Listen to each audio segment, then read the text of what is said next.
তুমিও বিয়ে করবে আর তোমার সাথে বসে বসে আমি সংসার করব, আমি এমন মেয়ে না। না খালাম্মা, আপনি তো মিয়া খলিফা। আর কিছু কিছু দিন পর একটা লিঙ্ক বের করবেন মিয়া খলিফার লাগা। আগে যা দেখা লাগতো গুগলে, এখন জান্নাত তো আর কাপড় ব্লগে দেখা যায় সব। वाह क्या सीन है। Hey, what's up কাকা, this is Arvi, another video. এটা হলো কাপড় ব্লগারের দ্বিতীয় রোস্ট পার্ট।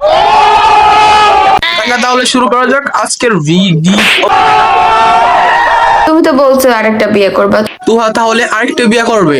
মানে টিকটকে আরো নষ্টামি চলবে? জান্নাতে দিয়ে মানুষ লাঠি ঠান্ডা করতে পারে না, আবার আরেকজন আসলে তো ধাম্মাকে হবে বস। তুমি যে তলে তলে কিছু করো না, আমি কেমনে বলবো?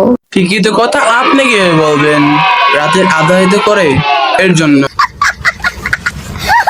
ধরো, আমার সাথে নাটক করো না তো। গান রেকর্ডিং করছেন দেখে জনগণের কান ব্যথা করে, and কান দিয়ে রক্ত বের হয়। আর যদি নাটক করেন তাহলে তো অজ্ঞান হয়ে যাবে।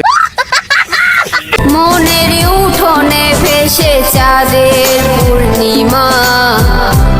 এরকম কোন পাগল যে আপনাকে গান বললে উৎসাহিত দিল? আমি জানি তুমি আরেকটা বিয়ে করবা। তুয়া তো জনি সিং, আর বিয়ে করার কি দরকার? পাবলিক সহ্য করতে পারবে না কাকা, আমি তোমার সাথে করব। করলে করো, সমস্যা কি? লুচ্চা মেয়ে, আমি বললাম কি করব, মানে ওটা না, মানে সরি সরি সরি, মানে কথা বলবো।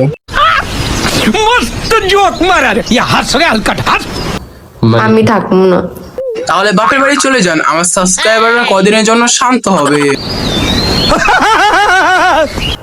তুমি থাকবে না মানে আমি ভিডিও ধরছো কেন? ভাই সত্যি কথা ভাই, আমি ধরে গেছি। এরকম মেয়ে খলিফার লাগাল মেয়ে আমি কোন দেখি নাই কে। No God please no। সবাই সেম। হ্যাঁ তুমি তো বলছো আরেকটা বিয়ে করবা, তুমি বললামই তো, তোমার জনি সিংয়ের ছোট ভাই। কেমনে বলবো? আমি কি জন্য বলছি, আমি বলছি যে ভিডিওতে যা বলতেছে সবই ফেক, এটা বানানোর টেক গল্প। একটু ক্লিয়ার ভাবে শুনেন, তুহা ভিডিওটি রেকর্ডিং করতেছে কিন্তু তুহার ভয়েসটা একটু কম, তাই পুরোটা ফেক। আমাদের মেয়ে খলিফার হিসাবে চলে এলো মাইক্রোফোন।